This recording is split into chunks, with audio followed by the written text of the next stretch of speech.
1100 नई और जदीद गाड़ियों के साथ बीजिंग ऑटो शो दुनिया के सबसे बड़े शोज में से एक है। कार न्यूज नामी इंटरनेट मैगजीन के एडिटर टेचो डेफेटर कहते हैं कि ये शो चीन की बढ़ती हुई मईशत की झलक दिखाता है। चीन की गाड़ियों की सनत दुनिया को अपनी सलाहियतें दिखाना चाहती है। वो दिखाना चाहते हैं कि वो गाड़ियों की सनत में क्या जिद्दत ला रहे हैं। वो अपनी नई गाड़ियां दिखाना चाहते हैं। एक अंदाजे के मुताबिक 2020 में चीन में सालाना 3 करोड़ से ज्यादा गाड़ियां फरोख्त होंगी। यही वजह है कि ज्यादा से ज्यादा मुनाफा हासिल करने की खातिर गाड़ियां बनाने वाली कंपनियां चीन का रुख कर रही हैं। अमेरिकी कंपनी फोर्ड के एशिया में चीफ जॉन हेनरिच कहते हैं कि गाड़ियां बनाने के 2 नए प्लांट लगने से चीन में फोर्ड गाड़ियों की पैदावार 2 गुना हो जाएगी।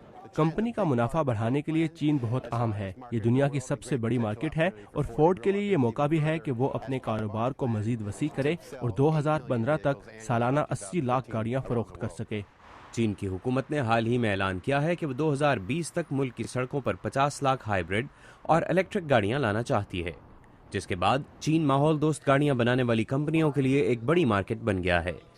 As leaders of the zero emission and EV cars in the world, दुनिया भर में इलेक्ट्रिक गाड़ियां बनाने वाली सबसे बड़ी कंपनी होने के नाते हमें अपनी टेक्नोलॉजी और मसनूआत यहाँ लानी है। चीन की हुकूमत चाहती थी कि उसे चीनी नाम दिया जाए, तो हमने वेनुसिया का इंतखाब किया। आप निसान की बहुत सी गाड़ियां वेनुसिया के नाम से मार्केट में देखेंगे।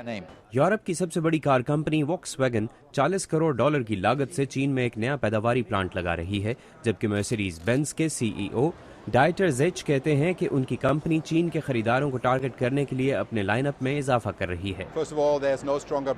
सबसे पहले तो मैं कहूँगा कि मर्सिडीज बेंज से ज्यादा मजबूत कोई ब्रांड नहीं। दूसरा ये कि हम अपनी मसनूआत में इजाफा कर रहे हैं। हम 10 नई गाड़ियाँ मुतारिफ करवा रहे हैं और मौजूदा मॉडल्स को बदल रहे हैं।